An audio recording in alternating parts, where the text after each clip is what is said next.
नमस्कार दोस्तों, स्वागत है आप सभी का। दोस्तों, हम लंबे समय से आप सभी लोगों के समक्ष रेलवे विभाग की विभिन्न कार्य प्रणाली, विभिन्न गतिविधियों की जानकारी उपलब्ध कराते रहे। रेलवे बजट और नई ट्रेनें संचालन से संबंधित IRTTC बैठकों के बारे में हम जानकारी आपको लंबे समय से देते आ रहे थे। कुछ समय से रेलवे का कार्य करने का तरीका बदल गया है, तो इन दोनों खास जो हमारे टॉपिक्स थे, इनकी जानकारियां जुटाने में बहुत दिक्कतें आ रही हैं। खास तौर पर इस वर्ष हमने देखा कि रेलवे बजट की जो पिंक बुकें प्रस्तुत की जाती थी, उनका प्रकाशन अभी तक नहीं किया गया। क्या कारण है, किस वजह से वे सामने नहीं आई है, इसके बारे में कोई भी जानकारी रेलवे विभाग की तरफ से अभी तक नहीं आ पाई है। वहीं जो Indian railway time table committee की बैठकें होती थी, IRTTC बैठकें जिन्हें कहा जाता था, उनकी भी जानकारी पिछले वर्ष से प्राप्त नहीं हो पा रही है। और कुछ ट्रेनों की जानकारी प्राप्त होती है तो उनके बारे में पुष्टि नहीं हो पाती है। लेकिन इन्हीं बैठकों से संबंधित 5 ट्रेनों के बारे में जानकारी निकलकर सामने आई है, जो कि हमारे रतलाम मंडल से होकर संचालित की जा सकती है। इनमें से 3 ट्रेनों का संचालन तो स्पेशल ट्रेनों के तौर पर शुरू भी हो गया है, लेकिन 2 ट्रेनों का संचालन जल्दी ही शुरू किया जा सकता है। बात कर रहे हैं पिछले वर्ष अप्रैल महीने में हुई IRTTC की जयपुर की बैठक के बारे में। इस बैठक में सैंक्शन की गई 5 ट्रेनों की जानकारी सोशल मीडिया के गलियारों में घूम रही है, जिसमें से जैसा कि हमने बताया 3 ट्रेनों का संचालन शुरू हो चुका है और बाकी की 2 ट्रेनें जल्दी शुरू की जा सकती है। सबसे पहले बात करते हैं बीकानेर से बांद्रा के बीच में नई साप्ताहिक ट्रेन मंजूर हो चुकी है। बीकानेर से जिसका संचालन स्पेशल के तौर पर किया जा रहा है। बांद्रा से बीकानेर के बीच में यह गाड़ी चलाई जा रही है, जो कि शुरू सवाई माधोपुर, नागदा, रतलाम, गोधरा, सूरत के रास्ते वर्तमान में हफ्ते में 1 दिन संचालित की जा रही है और भविष्य में इसको रेगुलर भी किया जा सकता है। दूसरी महत्वपूर्ण ट्रेन है काचेगुड़ा से बीकानेर के नए रूट से ट्रेन का संचालन करने हेतु मंजूरी प्राप्त हो चुकी है।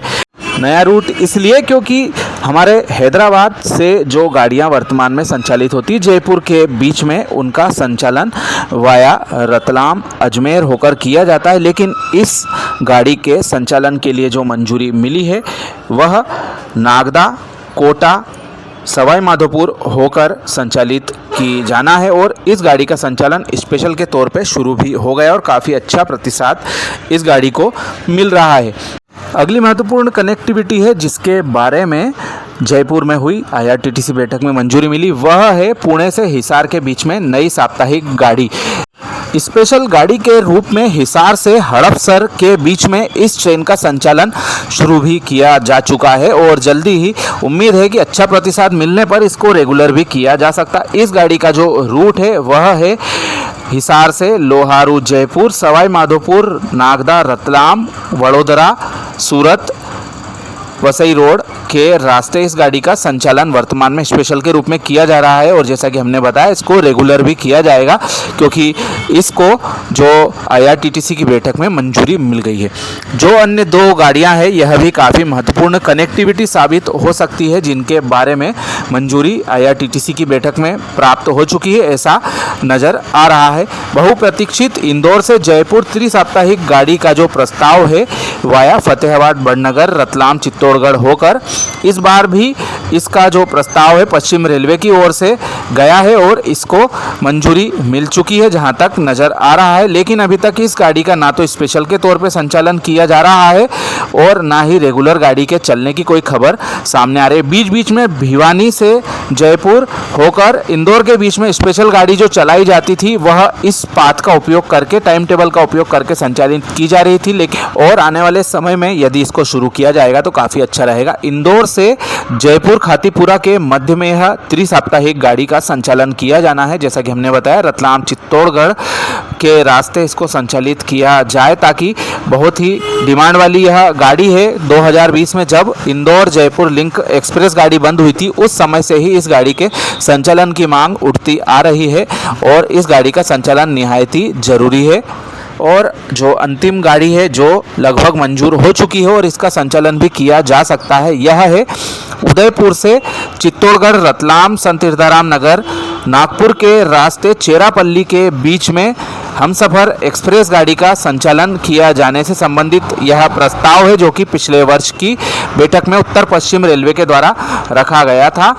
इसको मध्य रेलवे के द्वारा चेरापल्ली कोचिंग टर्मिनल के बन जाने के पश्चात संचालन हेतु टिप्पणी दी गई थी और 6 जनवरी 2025 को उक्त स्टेशन कोचिंग टर्मिनल का शुभारंभ हमारे माननीय प्रधानमंत्री नरेंद्र मोदी जी के द्वारा किया जा चुका है।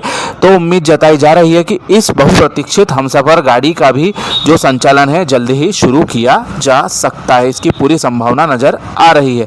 तो दोस्तों, यह थी महत्वपूर्ण जानकारी Indian railway time table committee बैठकों के जो मसौदे हैं उनके बारे में। बहुत मुश्किल से इनकी जानकारियां निकलकर सामने आती है और काफ़ी अच्छी बात है कि 5 ट्रेनें जो हमारे मालवा क्षेत्र से होकर भविष्य में गुजरने वाली है, इनका संचालन हो जाता है तो निश्चित तौर पर काफ़ी फ़ायदा जनता को मिलेगा। जानकारी आपको कैसी लगी कमेंट करके ज़रूर बताएं। आप सभी का धन्यवाद।